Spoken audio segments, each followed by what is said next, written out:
Ladies and gents, hello and welcome back to another video. In front of me here is an iPad 1st gen that is running iOS 7. Now I know what you might be wondering, how the heck is a 1st gen iPad running iOS 7? Well, there is actually a way to upgrade this to not only one, but two versions of iOS ahead of what it officially supports. And today's video is going to be showing you guys how you can do this yourself. So check it out. iOS 7.1.2 on the 1st gen iPad. Now, in terms of functionality, it does work pretty well. However, iOS 7 is fairly laggy here, but as you can see, Control Center is working and Wi-Fi is working on this device. The App Store does not work, but I believe that is an iOS 7 problem, not an iPad problem. Actually, I take that back. It looks like the App Store is working here. That is interesting. I was not aware of it. So that's pretty cool to see.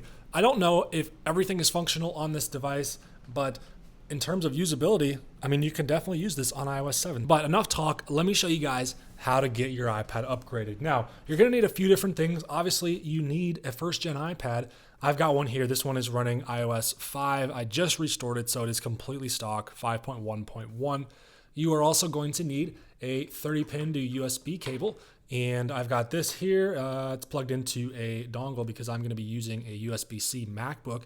And then you're also going to need a computer running Legacy iOS Kit. So I'm using a 2020 Intel MacBook Air, and I do not know if this works on Windows. Undoubtedly, someone is going to leave a comment down below saying, does this work on Windows? I don't know. Now, on your computer, you're going to need something called Legacy iOS Kit. I'll leave that link down in the description. It is a super cool piece of software that allows you to do lots of things with these old iOS devices. In terms of getting it set up, it's not too difficult, but the interface does look a little intimidating at first if you've never used Terminal. So go find a video if you aren't sure how to use Legacy iOS Kit. This is not the one for you. I'm gonna assume you at least know how to install it and can follow my instructions.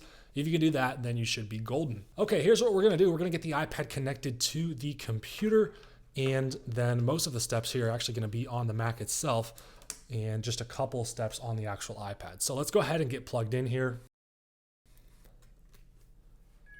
And we are connected. We'll set the iPad over there until we need it. All right, so let's see if I can get this positioned in the best way possible for you guys to see it. All right, so I'm going to assume you have downloaded and installed Legacy iOS Kit. I suggest having that folder on your desktop, so we're going to open that, and we're going to open a terminal window. We're going to drag restore.sh into the terminal window and then click return. It should find our iPad, as you can see there, and we're going to click the restore downgrade option. We're going to go down to 7.1.2. and then we're going to select download target IPSW. Now the software is going to download iOS 7.1.2 from the servers, and once that finishes, we'll move on to the next step. Now that that's finished, we're going to go down to download base IPSW, and now it's going to download iOS 5.1.1. We need both of these in order for the upgrade to work. All right, now we're going to select target IPSW. Should be the first option there. And then we're going to go down and click on the select base IPSW. And once again, should be that first option right there. Now we are ready to begin the upgrade process. We're going to go down to start restore.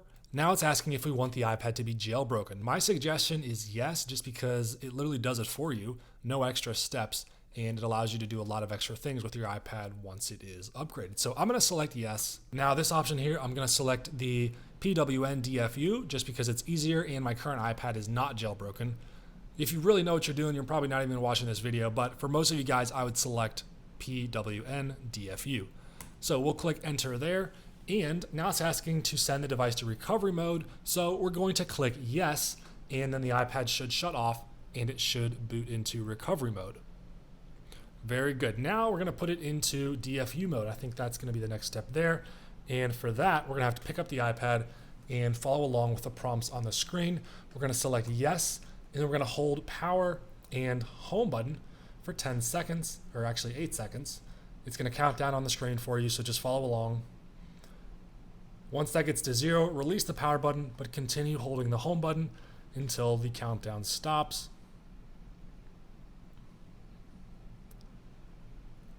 And if you did that successfully, the program should continue its upgrade process here.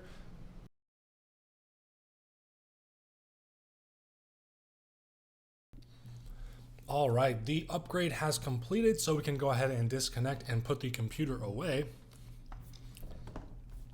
And here is our iPad at the iOS 7 setup screen. So let's go ahead and fly through this. And once we get to the home screen, you guys can see exactly what we've got.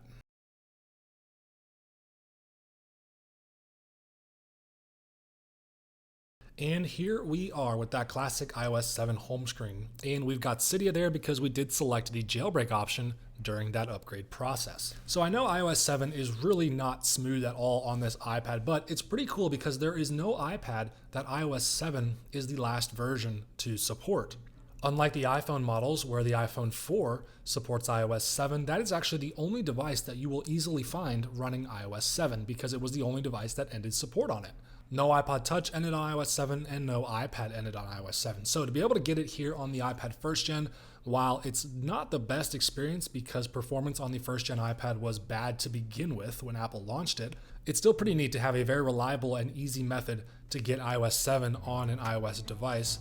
And hopefully this method remains functional for quite some time because this is super cool and I think it's so easy to get one of these iPads up and running on iOS 7.